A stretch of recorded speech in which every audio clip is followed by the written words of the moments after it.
மனுஷன் வாழ இந்த உலகத்துல நாம எத்தனையோ விஷயங்களை நோக்கி ஓடிக்கிட்டே இருக்கோம்ப்பா. சின்ன வயசுல நல்ல மார்க் வாங்கணும்னு ஒரு ஓட்டம், அப்புறம் நல்ல வேலை கிடைக்கணும்னு ஒரு ஓட்டம், அதுக்கப்புறம் நல்லா சம்பாதிச்சு வீடு வாசல் கார்னு சொகுசா வாழணும்னு ஒரு ஓட்டம். ஆனா இந்த அத்தனை ஓட்டங்களுக்கும் நடுவுல என்னைக்காவது ஒரு நாள் ராத்திரி தூக்கம் வராம படுத்துட்டு இருக்கிறப்போ உள்ளுக்குள்ள ஒரு கேள்வி பொறி தட்டுமே, இதெல்லாம் ஓகே, ஆனா இதுக்கப்புறம் என்ன? இந்த ஆசைகள் எல்லாத்துக்கும் ஒரு எண்டு கார்டு கிடையாதா? மனசுக்குள்ள இருக்கிற ஏதோ ஒரு ஏக்கம் எப்பதான் தீரும் அப்படின்னு யோசிச்சிருக்கிறீங்களா? அந்த ஏக்கத்தோட இறுதி புள்ளி தான் முக்தி அல்லது மோட்சம். அதை நோக்கி உங்களை கூட்டிட்டு போறது தான் இந்த சனாதன தர்மத்தோட ஆகச்சிறந்த 2ஆம் பாகம். நாம முதல் பாகத்துல பிரபஞ்சத்தோட பெரிய பெரிய தத்துவங்களை பார்த்தோம். சம்ஸ்காரங்கள், சிராத்தம்னு நாம செய்ய வேண்டிய கடமைகளை பத்தி பார்த்தோம். ஆனா இந்த சடங்குகளையும் தத்துவங்களையும் தாண்டி ஒரு மனிதன் தன் அன்றாட வாழ்க்கையில வாழ்ந்துகிட்டே தன் ஆன்மாவை சுத்தப்படுத்தி அந்த இறைவனோடு கலக்கலாம் அப்படின்ற பிராக்டிக்கல் ஆன்மீக பயணத்துக்கான அசல் மேனுவல் தான் இந்த சீரீஸ். மோக்ஷம்னா ஏதோ செத்ததுக்கு அப்புறம் வானத்துல இருக்கிற சொர்க்கத்துக்கு போறது கிடையாதுப்பா.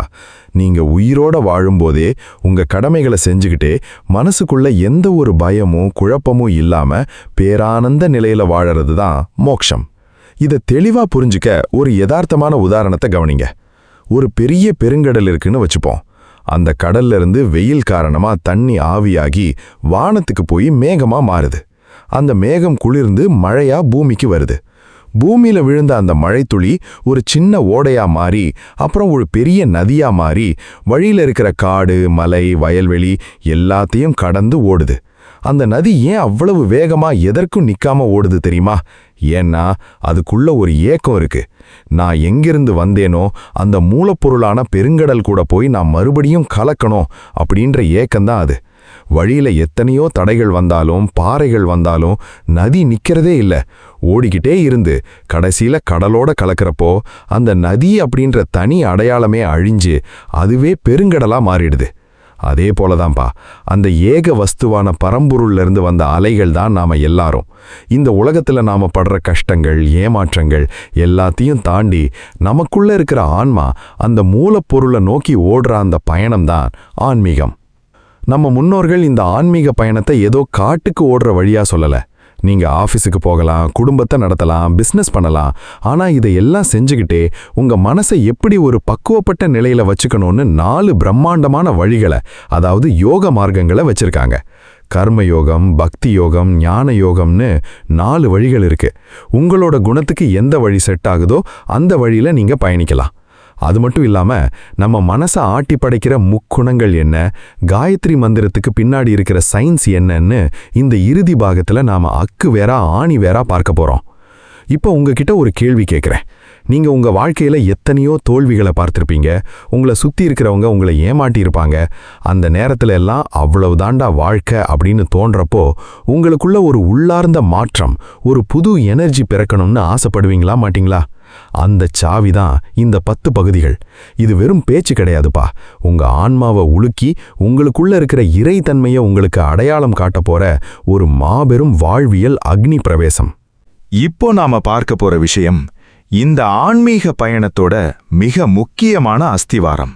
அதுதான் முக்குணங்கள். பல பேருக்கு ஒரு பெரிய குழப்பம் இருக்கும். யோ அண்ணே, என் மனசு ஏன் இப்படி விசித்திரமா இருக்கு? சில நாள் காலையில எந்திரிச்ச உடனே பயங்கர சுறுசுறுப்பா சாமி கும்பிடணும், நல்ல காரியம் பண்ணணும்னு தோணுது. ஆனா சில நாள் என்னவோ தெரியல, படுக்கையை விட்டு எந்திரிக்கவே பிடிக்க மாட்டேங்குது, ஒரே சோம்பேறித்தனமா இருக்கு. இன்னும் சில நாளோ சின்ன விஷயத்துக்கு கூட பயங்கரமா கோபம் வருது, யாரையாவது அடிச்சு நொறுக்கணும் போல ஆசை வருது.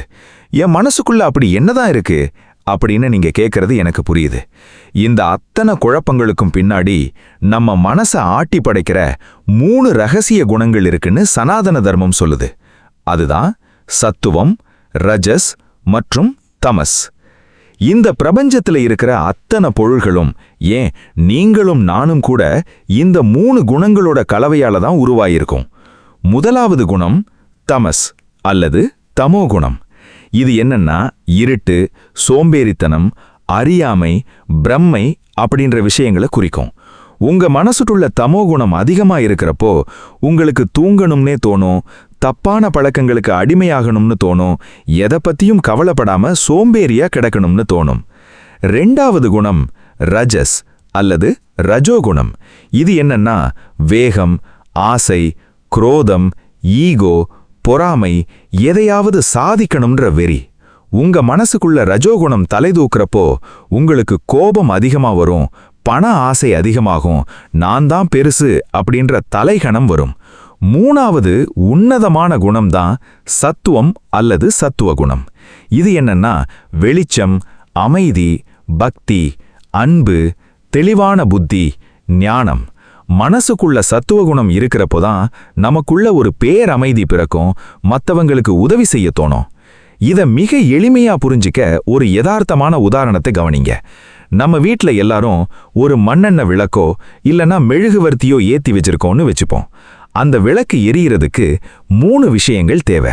முதலாவது, அங்க இருக்கிற அந்த கருத்த விறகோ அல்லது திரி, அதுதான் தமோகுணம். அது அசையாம ஜடமா அப்படியே கிடக்கும். ரெண்டாவது, அந்த விளக்கு எரியறதுக்கு தேவையான எண்ணெய் அல்லது நெய், அதுதான் ரஜோகுணம். அதுதான் அந்த திரிய தூண்டி எரியறதுக்கான எனர்ஜியை கொடுக்குது. மூணாவது, அந்த விளக்கு எரிஞ்சு வெளியே தருது பாத்தீங்களா, ஒரு அழகான வெளிச்சம், அதுதான் சத்துவகுணம். இப்போ யோசிச்சு பாருங்க, அந்த திரி அப்படின்ற தமசும் எண்ணெய் அப்படின்ற ரஜசும் இல்லாம அந்த வெளிச்சம் அப்படின்ற சத்துவம் பிறக்க முடியுமா? முடியாது. அதே போலதான் நம்ம உடம்பு இயங்குறதுக்கு தமசும் வேணும், தூங்குறதுக்கு ரஜசும் வேணும் வேலை செய்யறதுக்கு. ஆனா விளக்கோட அல்டிமேட் நோக்கம் வெளிச்சம் தருவது மட்டும்தான். அதே போல நம்ம வாழ்க்கையோட நோக்கம் சத்துவ குணத்தை நோக்கி நகர்வது மட்டும்தான். நம்ம முன்னோர்கள் எவ்வளவு புத்திசாலிகள் தெரியுமா? இந்த முக்குணங்களை நாம எப்படி பேலன்ஸ் பண்ணணும்னு அழகா சொல்லி தந்தாங்க. நாம சாப்பிடுற சாப்பாட்டுல கூட முக்குணங்கள் இருக்குப்பா. பழைய சாப்பாடு, அசைவ உணவுகள், ரொம்ப காரமான உணவுகள், இதெல்லாம் தமசையும் ரஜசையும் அதிகமாக்கும்.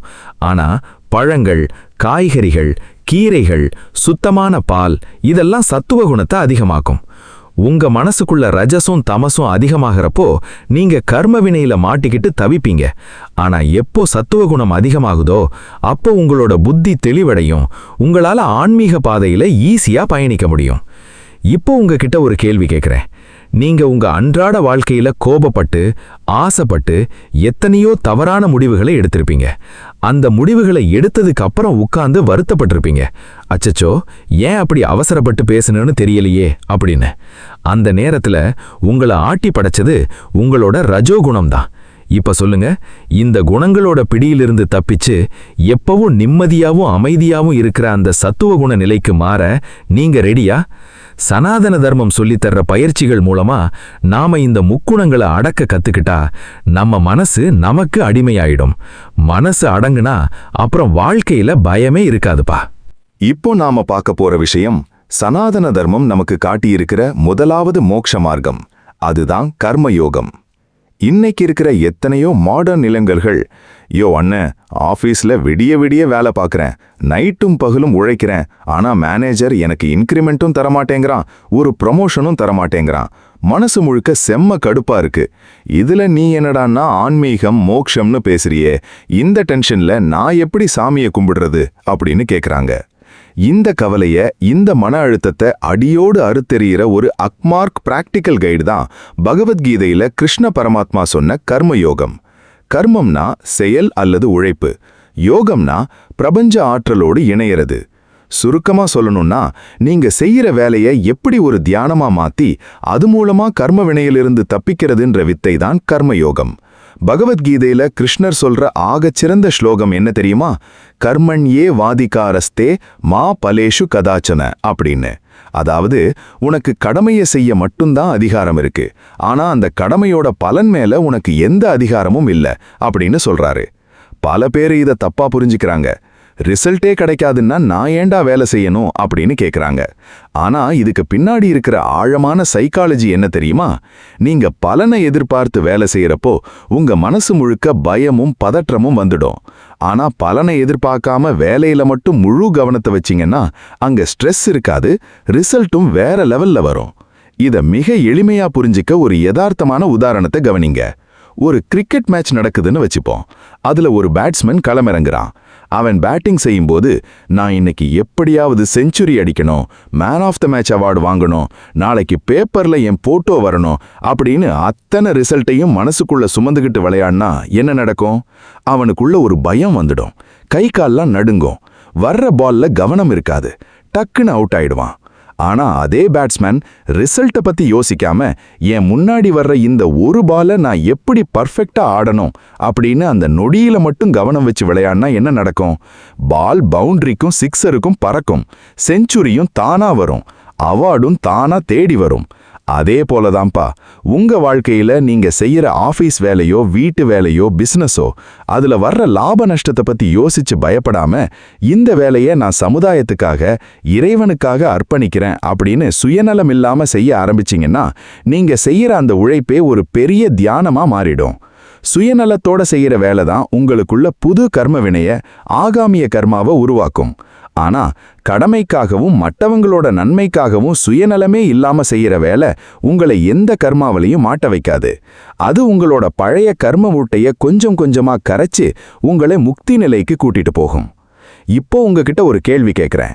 நீங்க இன்னைக்கு ஓடிக்கிட்டு இருக்கிற இந்த ஓட்டப்பந்தயத்துல உங்க மேல இருக்கிற ஈகோவால நான் தான் இதை செஞ்சேன், இதனால எனக்கு என்ன லாபம் கிடைக்கும்ன்ற எதிர்பார்ப்பால தானே தினமும் மன உளைச்சலுக்கு ஆளாகிறீங்க. என்னைக்காவது ஒரு நாள் பிரதிபலன் பாராம ஒரு ஏழைக்கோ அல்லது உங்க ஆபீஸ்ல இருக்கிற ஒரு சக ஊழியருக்கோ எந்த எதிர்பார்ப்பும் இல்லாம உதவி செஞ்சு பாருங்க. அன்னைக்கு உங்க மனசுக்குள்ள ஒரு பேரமைதி பிறக்கும். அந்த அமைதி தான் கர்மயோகத்தோட பவர். எதிர்பார்ப்புகளை தியாகம் செஞ்சு கடமைகளை சரியா செய்யறப்போ நாம அந்த பரம்பொருளோட நேரடியா கனெக்ட் ஆகிறோம். இப்போ நாம பார்க்க போற விஷயம் சனாதன தர்மத்தின் இரண்டாவது மிக உன்னதமான மோட்ச மார்க்கம். அதுதான் பக்தி யோகம். இந்த உலகத்துல பல பேர் நினைச்சிட்டு இருக்காங்க பக்தி யோகம்னா ஏதோ காலையில இருந்து ராத்திரி வரைக்கும் பயந்து போய் சாமி முன்னாடி உட்கார்ந்து அழுதுகிட்டு இருக்கிறது, இல்லனா ஏதோ நரகத்துக்கு போயிடுவோன்ற பயத்துல சாமியை கும்பிடுறதுன்னு. ஆனா சனாதன தர்மம் சொல்லித்தர்ற பக்தி யோகம்ன்றது பயம் சார்ந்த விஷயம் கிடையாதுப்பா. அது ஒரு உன்னதமான நிபந்தனைகள் இல்லாத பேரன்பு.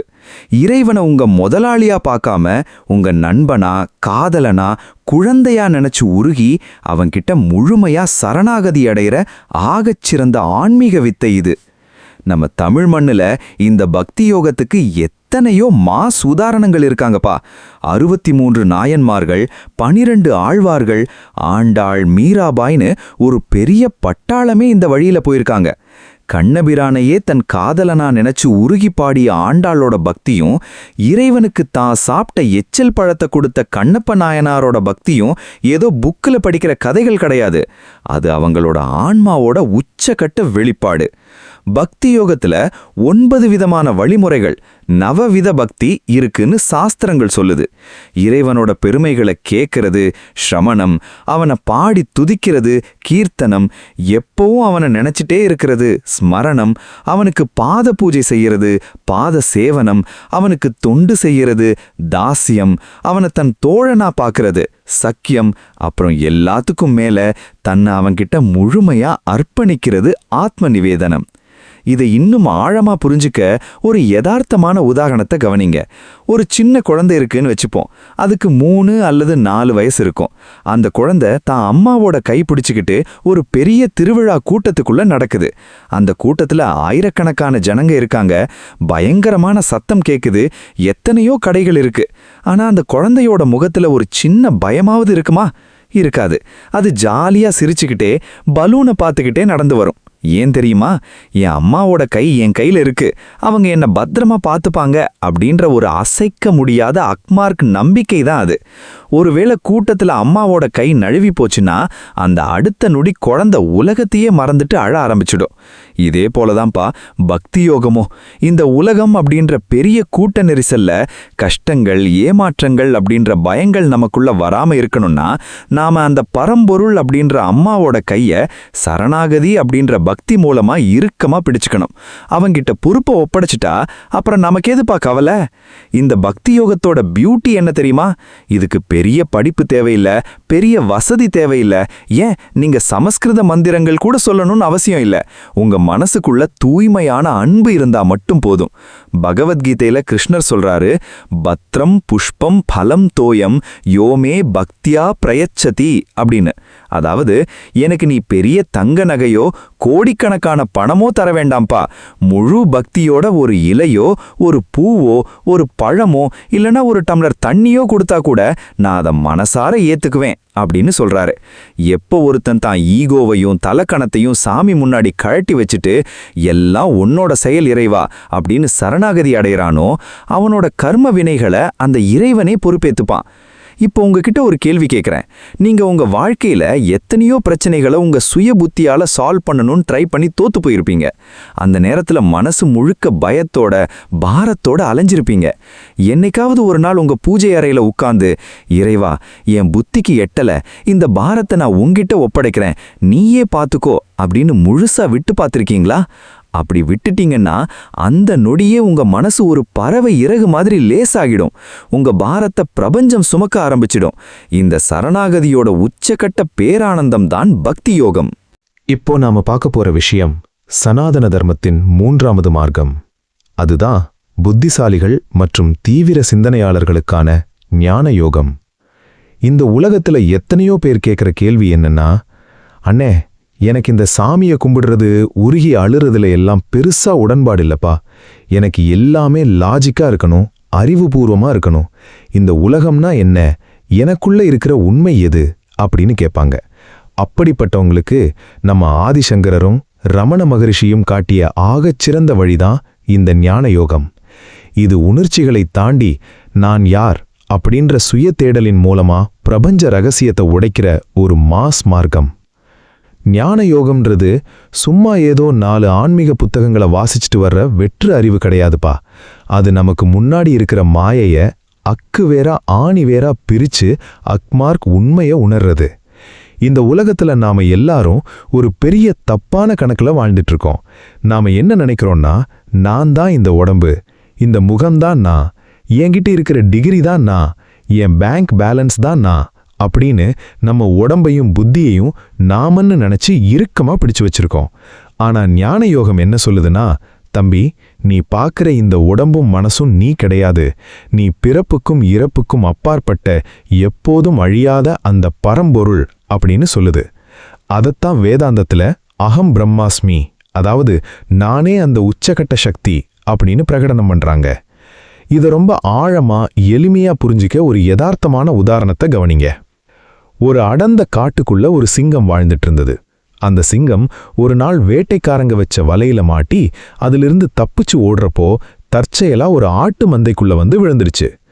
அங்க இருக்கிற ஆடுகளோட சேர்ந்தே வளர்ந்ததுனால அந்த சிங்கக்குட்டியும் தன்னை ஒரு ஆடுன்னே நினைச்சுக்க ஆரம்பிச்சுது. ஆடுகள் எப்படி மேன்னு கத்துமோ அதே போல கத்துச்சு, புல்ல தின்னுச்சு, நரிய பார்த்தா பயந்து ஓடி ஒளிஞ்சது. ஒரு நாள் அந்த பக்கமா ஒரு பெரிய வயசான காட்டு சிங்கம் வந்தது. அது இந்த சிங்கக்குட்டி ஆடுகளோட சேர்ந்து புல்லு திங்கிறதையும் பயந்து ஓடுறதையும் பார்த்து அதிர்ச்சியாகி ஓடி போய் அந்த சிங்கக்குட்டியோட பிடரிய பிடிச்சு இழுத்துட்டு போய் ஒரு தெளிவான குளத்துக்கு முன்னாடி நிப்பாட்டுச்சு. அந்த தண்ணிக்குள்ள எட்டிப்பாரு அப்படின்னுச்சு. சிங்கக்குட்டி எட்டி பார்த்துட்டு, அச்சச்சோ, உன்னோட முகம் மாதிரியே ஏன் முகமோ இருக்கே அப்படின்னு ஆச்சரியப்பட்டது. உடனே அந்த பெரிய சிங்கம் ஒரு மாஸ் கர்ஜனை செஞ்சு, நீ ஆடு கிடையாதுப்பா, நீ காட்டின் ராஜா சிங்கம் அப்படின்னு அதுக்குள்ள இருக்கிற உண்மையான எனர்ஜியை புரிய வச்சுது. அதே போலதான்ப்பா நாமெல்லாம் அந்த பரம்பொருள் அப்படின்ற சிங்கம் மாதிரி. ஆனா இந்த மாயை அப்படின்ற ஆட்டு மந்தைக்குள்ள மாட்டிக்கிட்டு எனக்கு கஷ்டம் வந்துடுச்சு, எனக்கு பயமா இருக்கு, நான் சாதாரண மனுஷன் அப்படின்னு அழுதுகிட்டு இருக்கோம்.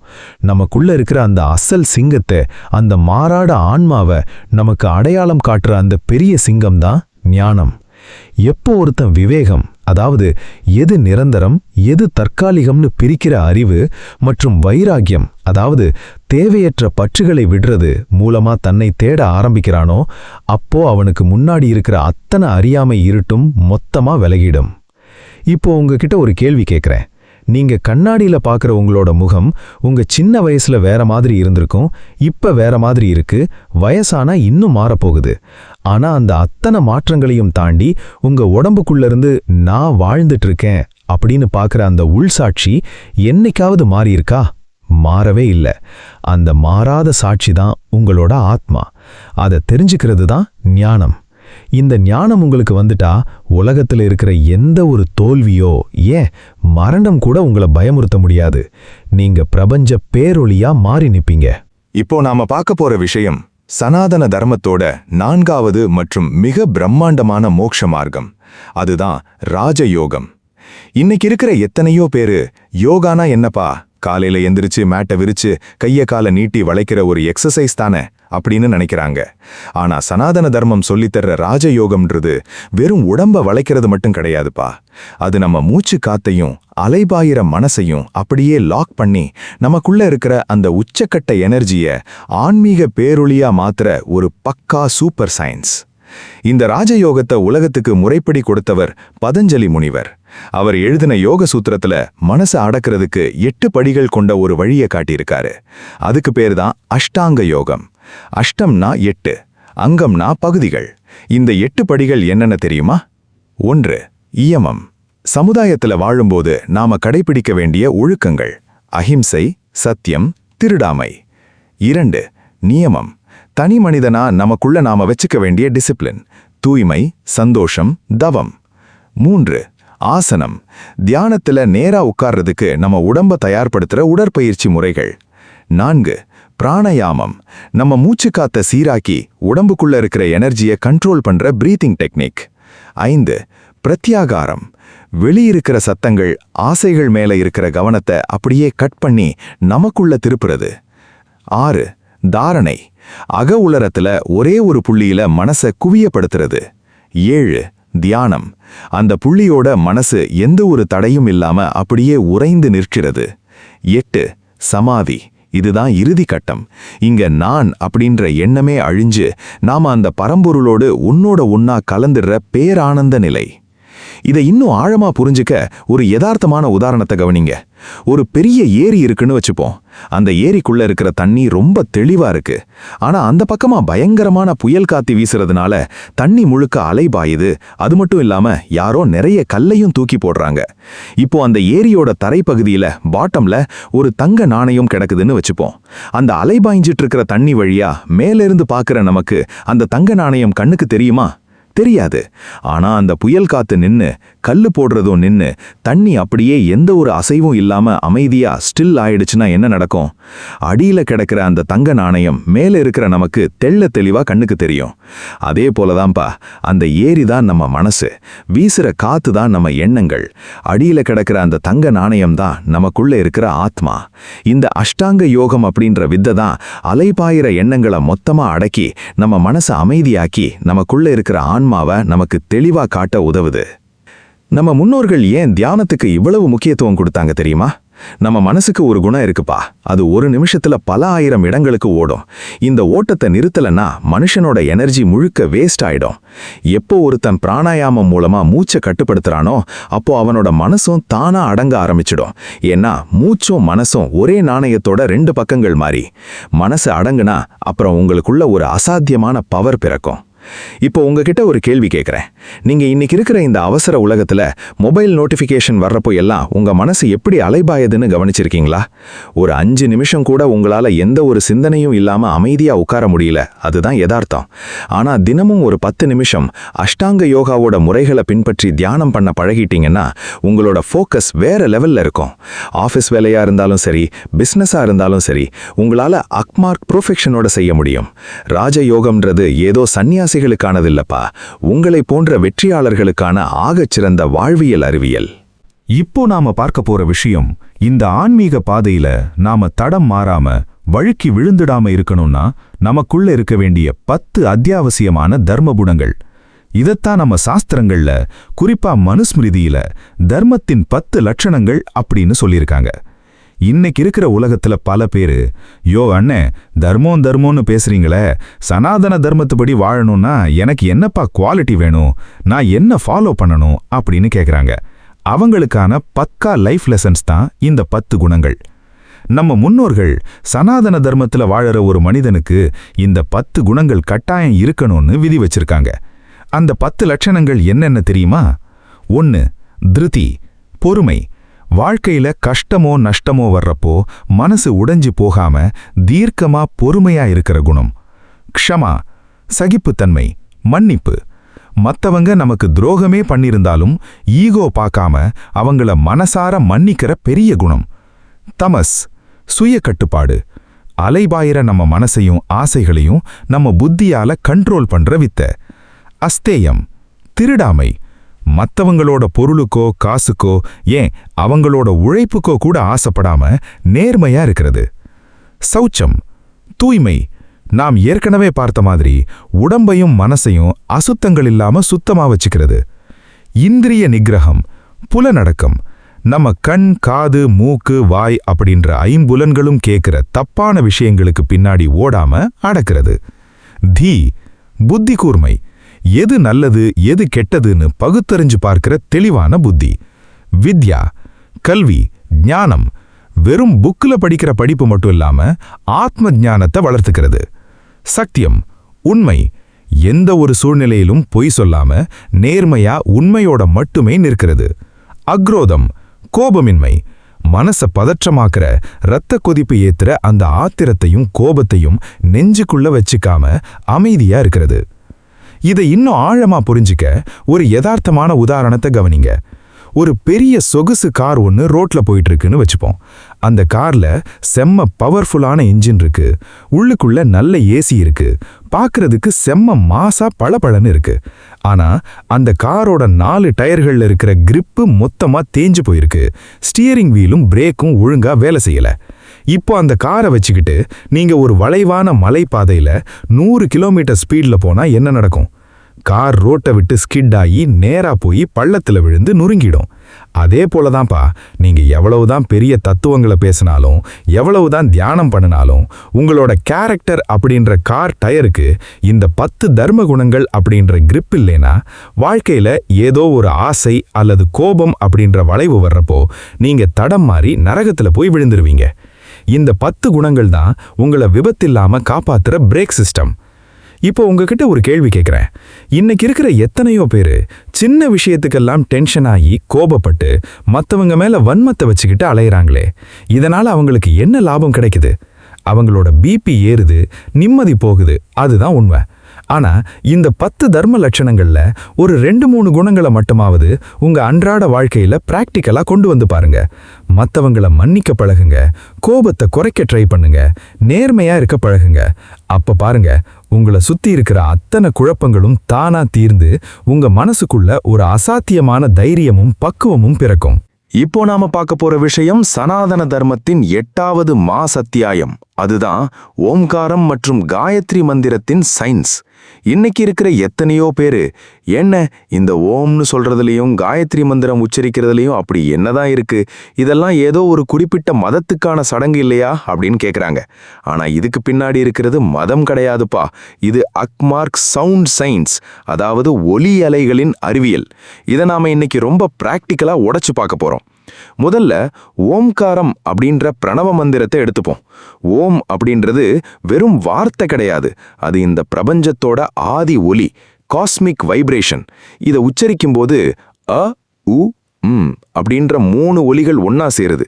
நீங்க வாயை திறந்து ஆன்னு சொல்லும்போது உங்க தொப்புள் பகுதியும், ஊன்னு சொல்லும்போது உங்க நெஞ்சு பகுதியும், வாயை மூடி ம்னு சொல்லும்போது உங்க மூளை பகுதியும் அதிருது. மாடர்ன் சயின்டிஸ்டுகள் விண்வெளியில இருக்கிற அலைவரிசைகளை ஆராய்ச்சி பண்ணி பார்த்தப்போ இந்த பிரபஞ்சம் முழுக்க ஒரு விதமான பேக்ரவுண்ட் சவுண்ட், அதாவது ஒலி கேட்டுக்கிட்டே இருக்குன்னு, அதோட அதிர்வலைகள் அப்படியே நம்ம ஓம் அப்படின்ற ஒலியோட ஒத்து போகுதுன்னு கண்டுபிடிச்சிருக்காங்க. நீங்க ஓம்னு உச்சரிக்கும் போது உங்க உடம்புல இருக்கிற அத்தனை செல்களும் பிரபஞ்சத்தோட அதிர்வலைகளோட டியூன் ஆகுதுப்பா. அடுத்ததா மகாமந்திரமான காயத்ரி மந்திரம். ஓம் பூர் புவஸ்வஹ தத் சவிதுர் வரேண்யம் பர்கோ தேவஸ்ய தீமஹி தியோ யோனஹ பிரச்சோதயாத். இதுதான் அந்த மந்திரம். இதுக்கு என்ன அர்த்தம் தெரியுமா? இந்த பிரபஞ்சத்தை படைச்சு நமக்கு ஒளியை தர்ற அந்த சூரிய பகவானே, உன்னோட அந்த பேரொளியே நாங்க தியானிக்கிறோம், எங்களோட புத்தியை தூண்டி எங்களை நல்வழியில நடத்து அப்படின்னு அர்த்தம். இந்த மந்திரத்துல 24 அக்ஷரங்கள், அதாவது எழுத்துக்கள் இருக்குப்பா. நம்ம உடம்புல 24 முக்கியமான நரம்பு முடிச்சுகள் இருக்குப்பா. எப்போ ஒருத்தன் இந்த காயத்ரி மந்திரத்தை முறைப்படி உச்சரிக்கிறானோ அப்போ அந்த ஒலியோட வைப்ரேஷன் அந்த 24 நரம்பு முடிச்சுகளையும் தூண்டி மூளையோட செயல்பாட்டை பல மடங்கு அதிகமாக்கும். இதை இன்னும் ஆழமா புரிஞ்சுக்க ஒரு யதார்த்தமான உதாரணத்தை கவனிங்க. நம்ம எல்லார் வீட்லயும் ரேடியோ இருக்கும். அந்த ரேடியோவில் எத்தனையோ எஃப்எம் சேனல்கள் காத்துல அலைகளா பரவிக்கிட்டே தான் இருக்கு. ஆனா நீங்க அந்த ரேடியோவோட நாபை திருப்பி கரெக்டா 91.1 அல்லது 93.5 அப்படின்ற அலைவரிசையில கொண்டு போய் வச்சா மட்டும்தான் அந்த பாட்டு தெள்ள தெளிவா கேட்கும். ஒருவேளை சிக்னல் கொஞ்சம் மாறினா கூட ஒரே கொரகொரன்னு சத்தம் தான் வரும், பாட்டு கேட்காது. அதே போலதான்ப்பா இந்த பிரபஞ்சம் முழுக்க பாசிட்டிவ் எனர்ஜியும் பேராற்றலும் அலைகளா பரவிக்கிட்டே தான் இருக்கு. ஆனா நம்ம மனசு அப்படின்ற ரேடியோவை அந்த பிரபஞ்ச எனர்ஜியோடு கரெக்டா கனெக்ட் பண்ற அந்த ஃப்ரீக்வன்சி மேட்சிங் வேலை தான் இந்த ஓம்காரமும் காயத்ரி மந்திரமும். இதை நீங்க உச்சரிக்கும் போது உங்க மனசு அக்மார்க் சிக்னல் கிடைச்ச ரேடியோ மாதிரி தெளிவாயிடும். நம்ம முன்னோர்கள் ஏன் இந்த மந்திரங்களை தினமும் காலையிலையும் சாயங்காலமும் சொல்லணும்னு சொன்னாங்க தெரியுமா? அந்த நேரங்கள்ல பிரபஞ்சத்துல காந்த அலைகள் ரொம்ப அமைதியா இருக்கும். அப்போ நாம இதை உச்சரிக்கும் போது நம்ம மூளையில இருக்கிற ஆல்ஃபா அலைகள் அதிகமாகும். இதனால ஞாபக சக்தி அதிகமாகும். மனசுக்குள்ள இருக்கிற பயம், பதட்டம் எல்லாம் மொத்தமா காணாம போயிடும். இது ஏதோ ஒரு மதத்துக்கான சொத்து கிடையாது, மனித குலத்துக்கே கிடைச்ச ஆகச்சிறந்த எனர்ஜி பூஸ்டர். இப்போ உங்ககிட்ட ஒரு கேள்வி கேட்கிறேன். நீங்க இன்னைக்கு இருக்கிற ஸ்ட்ரெஸ்ஸான லைஃப்ல மனசை அமைதியாக்க எத்தனையோ மியூசிக் கேட்குறீங்க, எத்தனையோ வழிகளை தேடுறீங்க. ஆனா உங்க உடம்புக்குள்ளேயே இருக்கிற அந்த எனர்ஜியை ரிலீஸ் பண்ண நீங்க என்னைக்காவது ட்ரை பண்ணிருக்கீங்களா? தினமும் காலையில எந்திரிச்ச உடனே ஒரு 5 நிமிஷம் அமைதியா உட்கார்ந்து கண்ணை மூடி முழு கவனத்தோட ஓம் அப்படின்ற ஒலியை உச்சரிச்சு பாருங்க. உங்க உடம்பு முழுக்க ஒரு புது கரண்ட் பாஸ் ஆகுற மாதிரி ஒரு எனர்ஜியை நீங்க ஃபீல் பண்ணுவீங்க. சனாதன தர்மம் சொல்லித்தர்ற இந்த சவுண்ட் சயின்ஸை எவன் ஒருத்தன் சரியா பயன்படுத்துறானோ அவனோட புத்தி எப்பவும் அக்மார்க் கூர்மையா இருக்கும். இப்போ நாம பார்க்க போற விஷயம் சனாதன தர்மத்தின் 9வது மிக முக்கியமான அத்தியாயம். அதுதான் இதிகாசங்கள் மற்றும் புராணங்கள். இன்னைக்கு இருக்கிற எத்தனையோ மாடர்ன் பசங்க, யோ அண்ணே, இந்த ராமாயணமும் மகாபாரதமும் அதுல வர்ற 18 புராணங்களும் ஏதோ சும்மா சுவாரஸ்யத்துக்காக எழுதப்பட்ட கட்டுக்கதைகள் இல்லையா, இதையெல்லாம் நான் ஏன் இன்னைக்கு உட்கார்ந்து படிக்கணும் அப்படின்னு ரொம்ப சாதாரணமா கேக்குறாங்க. ஆனா சனாதன தர்மம் இந்த உலகத்துக்கு கொடுத்திருக்கிற ஆகச்சிறந்த வாழ்வியல் வழிகாட்டி எதுனா அது இந்த இதிகாசங்களும் புராணங்களும் தான்ப்பா. இதெல்லாம் வெறும் கதைகள் கிடையாது, நாம வாழ்க்கையில கஷ்டப்படும் போது எப்படி முடிவெடுக்கணும்னு சொல்லித்தர்ற பக்கா கேஸ் ஸ்டடீஸ். முதல்ல இதிகாசம் அப்படின்ற வார்த்தைக்கு என்ன அர்த்தம் தெரியுமா? இதிஹா ஆச, அதாவது இப்படித்தான் நிஜமாகவே நடந்தது அப்படின்னு அர்த்தம். நம்ம சனாதன தர்மத்துல ராமாயணமும் மகாபாரதமும் தான் 2 கண்கள் போன்ற இதிகாசங்கள். ஏன் நம்ம முன்னோர்கள் தத்துவங்களை வெறும் சூத்திரங்களா மட்டும் சொல்லாம இவ்வளவு பெரிய கதைகளா கொடுத்தாங்க தெரியுமா? ஏன்னா சாதாரண சாமானிய மனிதனுக்கு அகம் பிரம்மாஸ்மி போன்ற வேத தத்துவங்கள் டக்குன்னு மண்டையில ஏறாது. ஆனா அதையே ஒரு கதையா கதாபாத்திரங்களா வச்சு விளக்குறப்போ அது மனசுல ஆழமா பதிஞ்சிடும். சுருக்கமா சொல்லணும்னா, வாழ்க்கையில எவ்வளவு கஷ்டம் வந்தாலும் தர்மத்தின்படி எப்படி வாழணும்னு வாழ்ந்து காட்டின ஸ்ரீராமரோட கதை தான் ராமாயணம். தர்மத்தின்படி வாழலன்னா பேராசைப்பட்டா ஒரு மனிதனோட வாழ்க்கை எப்படி அழியும்னு துரியோதனன் மூலமா காட்டிய கதைதான் மகாபாரதம். இதை இன்னும் ஆழமா புரிஞ்சிக்க ஒரு யதார்த்தமான உதாரணத்தை கவனிங்க. ஒரு பெரிய மருத்துவக் கல்லூரி இருக்குன்னு வச்சுப்போம். அங்க படிக்கிற மாணவர்களுக்கு ப்ரொஃபசர் ஒரு மனுஷனுக்கு ஹார்ட் அட்டாக் வந்தா அவனோட உடம்புல இந்தந்த நரம்புகள் பாதிக்கும், இந்த மாத்திரையை தரணும் அப்படின்னு வெறும் தியரியா கிளாஸ் எடுத்தா அவங்களுக்கு புரியுமா? புரியாது. ஆனா அதே ப்ரொஃபசர் அவங்கள நேரடியா ஒரு ஆபரேஷன் தியேட்டருக்கு கூட்டிட்டு போய் ஒரு பேஷண்ட்டை முன்னாடி படுக்க வச்சு, பாருப்பா, இவருக்கு நேத்து ராத்திரி இந்த இடத்துல வலிச்சிருக்கு, இவரோட நரம்புல இப்படி பிளாக் ஆயிருக்கு, இதை நான் எப்படி சரி பண்றேன் பாரு அப்படின்னு ஒரு நேரடி கேஸ் ஸ்டடியை வச்சு விளக்குனா அந்த மாணவர்களுக்கு அது ஜென்மத்துக்கு மறக்குமா? மறக்காது. அதே போலதான்ப்பா வேதாந்த தத்துவங்கள் எல்லாம் அந்த மெடிக்கல் புக்ல இருக்கிற தியரி மாதிரி. ஆனா அந்த தத்துவங்களை ராமன், கிருஷ்ணன், தர்மன், கர்ணன்னு கதாபாத்திரங்களா மாற்றி வாழ்க்கையின்ற ஆபரேஷன் தியேட்டர்ல அவங்க எப்படி தர்மத்தை அப்ளை பண்ணாங்கன்னு நமக்கு லைவா காட்டின கேஸ் ஸ்டடி தான் இந்த இதிகாசங்களும் புராணங்களும். நம்ம சாஸ்திரங்கள்ல இருக்கிற 18 புராணங்களும் தர்ம நெறிகளை இன்னும் எளிமையா சுவாரஸ்யமான கதைகள் மூலமா மக்களோட மனசுக்குள்ள விதைச்சது. உங்க வாழ்க்கையில எந்த ஒரு குழப்பம் வந்தாலும் அதுக்கான தீர்வு இந்த கதைகளுக்குள்ள எங்கேயாவது ஒரு இடத்துல ஒளிஞ்சிருக்கும்பா. ஆபீஸ்ல உங்களுக்கு ஒரு துரோகம் நடக்குதா? மகாபாரதத்தை எடுத்து பாருங்க. அங்க சகுனி பண்ணாத துரோகமா? குடும்பத்துல சொத்து சண்டை வருதா? ராமாயணத்தை எடுத்து பாருங்க. பரதன் எப்படி அண்ணனோட சொத்தை வேணாம்னு தியாகம் பண்ணான்னு புரியும். கஷ்டம் வரும்போது எப்படி நெஞ்ச நிமிர்த்தி தர்மத்தோட நிக்கணுன்ற மன தைரியத்தை இந்த நூல்கள் நமக்கு கொடுக்கும். இப்போ உங்ககிட்ட ஒரு கேள்வி கேட்குறேன். நீங்க இன்னைக்கு இருக்கிற உலகத்துல எத்தனையோ நெட்ஃப்ளிக்ஸ் சீரீஸ்களையும் சினிமாக்களையும் பார்த்து டைமை வேஸ்ட் பண்றீங்களே, என்னைக்காவது ஒரு நாள் இந்த இதிகாசங்களுக்குள்ள இருக்கிற ஆழமான கேரக்டர்ஸை பத்தி யோசிச்சிருக்கீங்களா? கர்ணனோட கொடைத்தன்மை, அனுமனோட விசுவாசம், பீஷ்மரோட சபதம்னு ஒவ்வொரு கேரக்டரும் நமக்குள்ள ஒரு பெரிய ஒழுக்கத்தை, ஒரு மாஸ் பக்குவத்தை விதைக்கும். சனாதன தர்மம் சொல்லித்தர்ற இந்த இதிகாசங்களை ஒருத்தன் ஆழமா உள்வாங்கிக்கிட்டா அவனோட வாழ்க்கையில எந்த ஒரு கஷ்டமான சூழ்நிலை வந்தாலும் அவன் டக்குன்னு சோர்ந்து போய் உட்கார மாட்டான். ராமனை போலவும் கிருஷ்ணனை போலவும் ராஜாவா நின்னு அந்த பிரச்சனைய மாசா ஹேண்டில் பண்ணுவான். இப்போ நாம இந்த ஒட்டுமொத்த மாபெரும் ஆன்மீக பயணத்தோட இறுதி புள்ளிக்கு, அதாவது சனாதன தர்மத்தின் 10வது மாஸ் அத்தியாயமான ஜீவன் முக்தி அப்படின்ற நிலைக்கு வந்து நிக்கிறோம். இன்னைக்கு இருக்கிற எத்தனையோ பேரு, என்ன முக்தினா செத்ததுக்கு அப்புறம் வர்றது தானே, உயிரோட இருக்கும்போது எப்படிப்பா முக்தி கிடைக்கும் அப்படின்னு கேட்குறாங்க. ஆனா சனாதன தர்மத்தோட ஆகச்சிறந்த பியூட்டியே இதுதான்ப்பா. நீங்க இந்த பூமியில உயிரோட வாழும்போதே எல்லா கடமைகளையும் செஞ்சுக்கிட்டே எதற்கும் கவலைப்படாமல் பேரானந்தமா இருக்கிற அந்த நிலைக்கு பேரு தான் ஜீவன் முக்தி. அப்படி வாழ்றவரை ஜீவன் முக்தன் அப்படின்னு சொல்லுவாங்க. ஜீவன் முக்தன்னா யார் தெரியுமா? அவனுக்கும் நமக்கும் உடல் அளவுல எந்த வித்தியாசமும் இருக்காதுப்பா. அவரும் நம்மள மாதிரி சாப்பிடுவாரு, நடப்பாரு, வேலை செய்வாரு. ஆனா அவரோட மனசு இருக்கு பாத்தீங்களா, அது எந்த ஒரு இன்பத்துக்கும் துள்ளாது, எந்த ஒரு துன்பத்துக்கும் டவுன் ஆகாது. அவமானப்படுத்தினா அழமாட்டாரு, பாராட்டினா ஈகோ தலைக்கு ஏறாது. ஏன்னா அவர் தன் மனசோட மூக்குணங்களையும் கடந்து, நான் இந்த உடம்பும் மனசும் கிடையாது, நானே அந்த பரம்பொருள் அப்படின்ற ஆத்ம ஞானத்துல எப்பவும் லாக் ஆகி நிப்பாரு.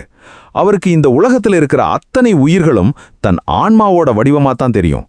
அதனாலதான் அவரால் எல்லார் மேலையும் நிபந்தனைகள் இல்லாத பேரன்பை பொழிய முடியுது. இதை ஒரு யதார்த்தமான மாஸ் உதாரணத்தோட புரிஞ்சுக்கலாம். நம்ம எல்லாரும் தியேட்டருக்கு போய் சினிமா பார்க்குறோம். அந்த தியேட்டர்ல இருக்கிற பெரிய ஸ்கிரீன்ல படம் ஓடுது. ஒரு சீன்ல பயங்கரமா மழை பெய்யுது, வெள்ளம் வருது. இன்னொரு சீன்ல பயங்கரமா நெருப்பு எரியுது, பில்டிங் எல்லாம் வெடிச்சு செதறுது. இப்போ தியேட்டர்ல உக்காந்து பார்க்குற நாம அந்த ஸ்கிரீன்ல வர்ற வெள்ளத்தை பார்த்து ஐயையோ ஸ்கிரீன் நனைஞ்சு போயிடுமே அப்படின்னும், இல்ல நெருப்பை பார்த்து ஐயையோ ஸ்கிரீன் எரிஞ்சு சாம்பல் ஆயிடுமே அப்படின்னும் பயப்படுவோமா? பயப்பட மாட்டோம். ஏன்னா நமக்கு தெரியும், ஓடுற படம் தான் தற்காலிகம். ஆனா அதுக்கு பின்னாடி இருக்கிற அந்த ஒயிட் ஸ்கிரீன் எப்பவும் மாறாதது.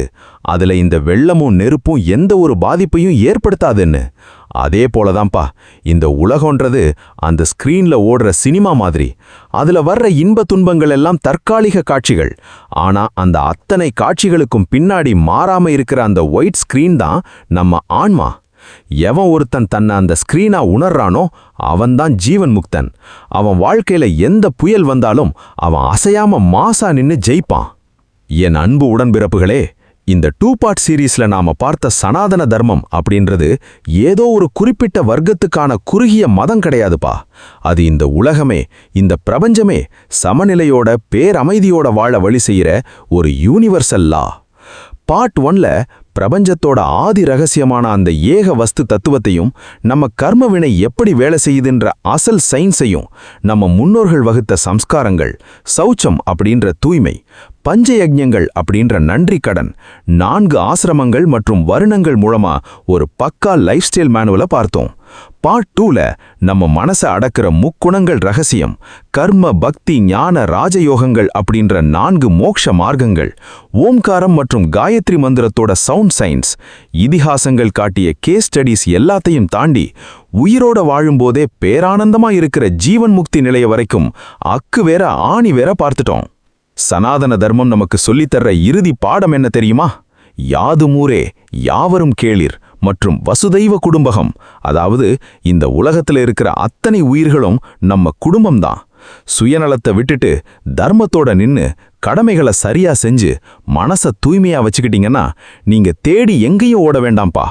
உங்களுக்குள்ளேயே அந்த பரம்பொருள் ஆன்மீக பேரொளியா வெளிப்படும். மக்களே, இந்த 2 பார்ட் சீரீஸ்ல பார்த்த சனாதன தர்மம் அப்படின்றது ஏதோ ஒரு குறிப்பிட்ட வர்க்கத்துக்கான குறுகிய மதம் கிடையாதுப்பா. அது இந்த உலகமே, இந்த பிரபஞ்சமே சமநிலையோட பேரமைதியோட வாழ வழி செய்யற ஒரு யூனிவர்சல் லா. இந்த 2 பார்ட் சீரீஸ் உங்களுக்கு பிடிச்சிருந்தா, உங்க வாழ்க்கையில ஒரு சின்ன மாற்றத்தையாவது ஏற்படுத்தியிருந்தா மறக்காம இந்த வீடியோவை லைக் பண்ணுங்க. உங்கள மாதிரி இருக்கிற அத்தனை தமிழ் நெஞ்சங்களுக்கும் இளைஞர்களுக்கும் ஷேர் பண்ணுங்க. நம்ம சேனலுக்கு சப்ஸ்கிரைப் பண்ணுங்க.